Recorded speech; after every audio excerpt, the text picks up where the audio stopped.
Greetings, NASCAR enjoyers, and welcome to the paperclip, everyone!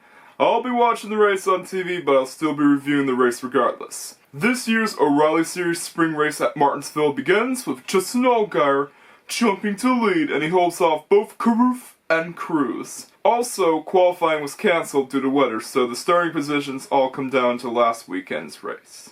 Contact ensues with Quapple and Jesse, and they go at it for 6.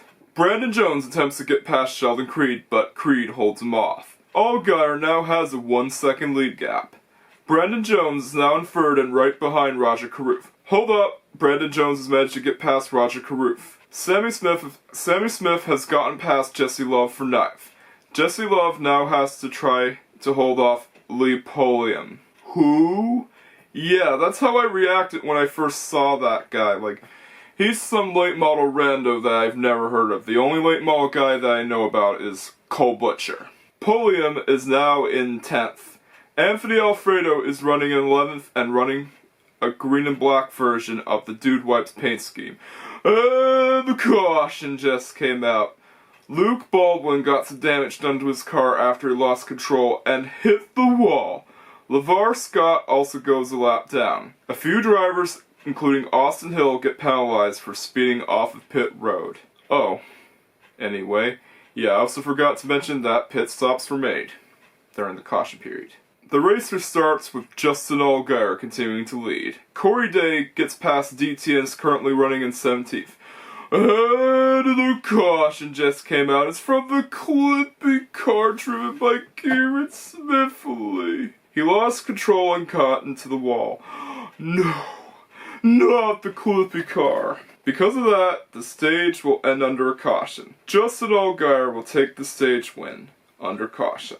But anyways, pit road is now open and several drivers come down to pit road.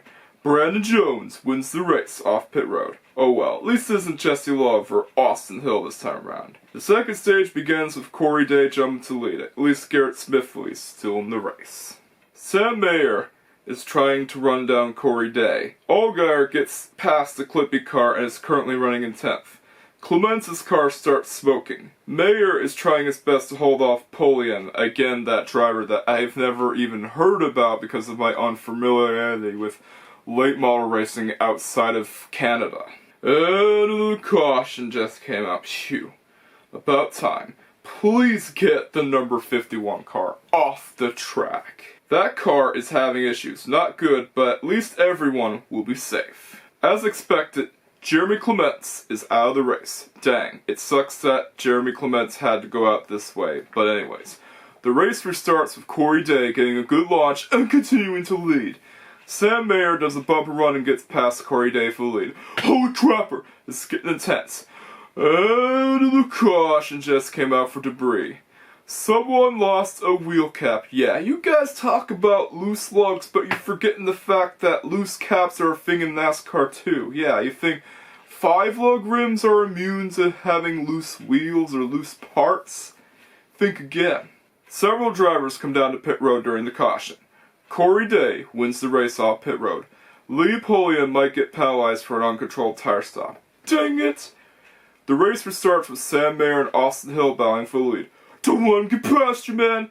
Yes! Mayer managed to pull away from Austin Hill. That's a good thing. Mayer tries holding off Austin Hill. Oh no. Austin Hill won the second stage of this year's spring race at Martinsville. He got past him. Frick. I really hope he doesn't win, but anyways, several drivers come down to pit road again. This time, there will be no race off pit road. The third and final stage begins with Harrison Burton and Roger Carruth battling for the lead. Holy crapper! Day is back in second, and the caution just came out right when Parker Resloff gets taken out by Patrick Starpoli. The race restarts with Carruth and Harrison Burton battling for the lead, and just like that, another caution just came out with Patrick Starpoli and Kyle Seat getting involved with each other. Carruth and Brandon Jones also come down to pit road. The race restarts with Harrison Burton being pushed to the lead by none other than Justin Allgaier. Corey Day fell back due to a terrible start. Justin Allgaier and Harrison Burton engage in a battle for the lead. Here we go. Justin Allgaier takes the lead. Corey Day holds off both Jesse Love, who tries to bump him. Jesse and Jeb Burton battle for 7th. Corey Day tries getting past Brent Cruz and tries to hold off Carson Quapple at the same time, and then all of a sudden, another caution just came out. Ryan Ellis spun out and lost control. Pit road is now open, and several drivers take the risk to come down to pit road. Justin Allgaier wins the race off pit road, even though Brent Cruz has the #1 pit stall. The race restarts with Podium getting past Brandon Jones for the lead. Again, who? Quapple and Day battle for 7th, and then all of a sudden, Jesse Love joins the chat. Jesse Love manages to pull away from Carson Quapple. And the caution just came out. The Clippy car got involved in another incident. The race restarts with Podium continuing to lead. Corey Day is battling Justin Allgaier for 3rd. Another sudden caution just came out with Nick Sanchez getting some damage done to his car and blowing a tire. The race restarts with Justin Allgaier jumping to the lead. Podium is not slowing down and he tries to get the lead from his teammate, Justin Allgaier. Another caution just came out. Ross Chastain lost control right when another driver wrecks out. No, not Chastain. Race restarts with a huge wreck that causes another sudden caution. Oh no, it's the big one. And the race gets red flagged. Just great. Here we go. The race eventually gets back to yellow. A few drivers come down to pit road for repairs, but anyways, the race restarts with Justin Allgaier being pushed to the lead by Sammy Smith. And then all of a sudden, another caution just came out. Sawallich gets taken out by Brennan Poole, and then contact ensues with Jesse Love and Lee Podium. Here we go again. The race restarts with Justin Allgaier and Corey Day battling for the lead. Corey Day just can't manage to pull away from Sammy Smith and Justin Allgaier. The race ends under a caution, but Justin Allgaier does it again. Dang, such a shame that the race had to end under a caution. The reason why they threw the caution flag is because of Brent Cruz taking out Rajah Caruth. Even with that late race caution, it still gets a 9 out of 10. Only because it's a great race. It's always great to see Justin Allgaier in victory lane.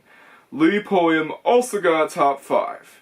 But Rajah Caruth and Jesse Love had a scuffle during the broadcast itself. Man, NASCAR sure has a lot of fights. But anyways, it is time to sign off. Thank you for watching.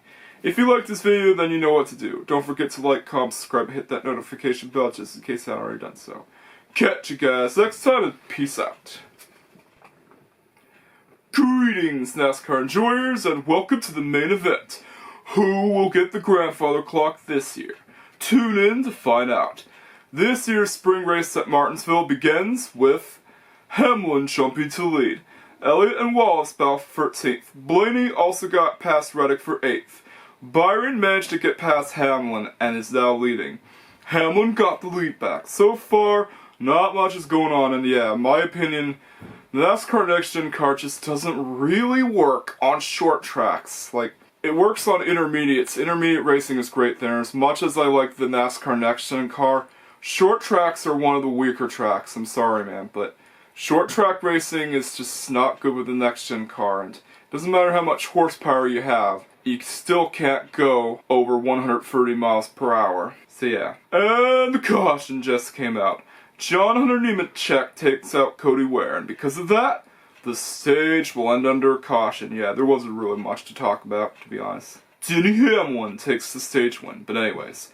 Our first race off pit road begins, and Denny Hamlin wins the race off of pit road. Ricky Stenhouse Jr. also gets penalized for going too fast off pit road. Dang it! But anyways, the second stage begins with Hamlin and Byron battling for the lead. Holy crapper! Gibbs got past Byron, he's now in second. Just don't let him get past Hamlin, because I want Denny Hamlin to win. I came here to see Denny Hamlin get another grandfather clock. Noah Gragson gets taken out by AJ Allmendinger, and just like that, another caution just came out. Oddly enough, several drivers take the risk to come down to pit road. The race restarts with Denny Hamlin continuing to lead. Wallace and Priest battle for 10th. Larson has the first car and fresh tires and is slowly moving for the field. Not much is going on today, man. It's just not very exciting to watch, and like I said before, Next-gen cars just don't really work well on short tracks. Denny Hamlin does another stage sweep. But anyways, the next race off pit road begins and Denny wins the race off pit road again. William Byron also has issues on pit road. Dang it! But anyways, the third and final stage begins with, yep, you guessed it, Denny Hamlin continuing to lead. Logano and Gibbs battle for second. Gibbs managed to pull away from both Penske drivers. Sadly, not much has changed even with the increase in horsepower. Denny Hamlin puts several drivers a lap down. He just can't be stopped. Chase Elliott comes down to pit road while Hamlin continues to lead. And yeah, he did that two-stopper. You know that strategy that Jim Spencer hates and say it's not real racing? Yeah, like, I know it's strategy. They probably did it to save time, but I do agree with Jimmy Spencer right here. Two stops are just not real racing. Like, I prefer it when drivers usually get 4 tires and fill up their car. Yeah, Jimmy Spencer said that he preferred the era when drivers would usually get 4 tires and fill up their car and that's it. Yeah, Jimmy Spencer is not a big fan of that strategy, and Alan Gustafson did well, don't get me wrong, he did a good job on that strategy call, but I'm not a big fan of the quick stop strategy and the 2-tire strategy. Like, it's just not NASCAR. With NASCAR, you basically get all 4 tires on and fill up your car, and that's that. More drivers then come down to pit road. The green flag pit cycles continue. Austin Hill also had a loose wheel and had to go down to pit road to prevent another sign in yellow. Kyle Larson also comes down to pit road. Denny Hamlin comes down to pit road to make his final pit stop of the day. Well, you think, right? Except it's not the case. And Justin Allgaier gets penalized for an uncontrolled tire stop. Dang it! Josh Berry is next to come down to pit road. Chase Elliott is currently in the lead. And yeah, like, I didn't want Chase Elliott to win. This is the one race where I didn't want Chase Elliott to win, and yeah, I know, he's a popular driver. I wanted to see Denny Hamlin get another grandfather clock. Ty Dillon missed the pit window and one of his wheels catches fire. Because of lap traffic and drivers unlapping themselves, Denny Hamlin retakes the lead. Another caution unexpectedly came out. One of the brake rotors disintegrated, and yeah, I do agree with Ryan Blaney on the fact that this caution was probably done to rig the race in Chase Elliott's favor, and yeah, it's funny that NASCAR called a caution for a brake rotor, but it's debris though. Debris is debris. Several drivers come down to pit road, and again, Denny Hamlin wins the race off pit road. Not even his pit crew can be stopped. The race restarts with Hamlin missing a gear and letting Chastain through, and the caution just came out. Good lord. Can we please get the race started already? A huge wreck occurred and several drivers get involved in it. Bubba Wallace is out of the race. Dang it! The race restarts with Chastain and Elliott battling for the lead. Elliott takes the lead and Hamlin slams Blaney into the wall. Hamlin lightly bumps Chastain out of the way, is now in second, but despite that, he can't get past Chase Elliott. Like, I don't know what is what with Hamlin. He just couldn't get past him. I want Denny Hamlin to win it. Whenever I watch Martinsville, I come here to see Denny Hamlin take another grandfather clock, because Martinsville is Hamlin territory. Even when lap traffic becomes a factor, Hamlin still isn't able to get past Chase Elliott. Yeah, like, Denny Hamlin has much fresher tires than Chase Elliott, because Chase Elliott has the 2-stop strategy, and you think that because of 2 worn tires on the other side that Hamlin would get past him. No, that's not the case here. Yeah. I know a lot of people like this race, but I'm sadly not one of them. I'm sorry, man. I just want Denny Hamlin to win this race. I didn't come here to see Chase Elliott win. I came here to see Denny Hamlin get another grandfather clock. But hey, at least he's still in second, and Tyler Reddick gets to keep his lead gap in the championship. But regardless, this race gets a 6 out of 10. There wasn't really much that went on, and I gotta be honest here, I wouldn't mind Chase Elliott winning that much, except for the fact his car doesn't even look good. It's a freaking Universe car that has a horrendous paint scheme. Like, Universe cars just don't look good, man. I think that Chase Elliott should just terminate his sponsorship deal with Universe and get the Valvoline sponsorship and have a reverse Mark Martin scheme, because if Chase Elliott had that reverse Mark Martin paint scheme with the upside down 6 being a 9, that would be really cool, by the way, then I would definitely rate this race an 8 out of 10, because if Chase Elliott runs a reverse Mark Martin paint scheme, that would be awesome. Or heck, even a special Valvoline livery. That would have been cool, but alas, that isn't the case. And yeah, like, the race is not very exciting, and I almost went to sleep while watching it. Yeah, it wasn't a very exciting race, but hey, at least got to see a bit more excitement with the increase in horsepower. But again, on short tracks, horsepower doesn't affect anything. You could have all the horsepower in the world and you still wouldn't reach anywhere past 130. But anyways, it's time to sign off. Thank you for watching. If you like this video, then you know what to do. Don't forget to like, comment, subscribe, and hit that notification bell just in case I haven't already done so. Catch you guys next time, and peace out.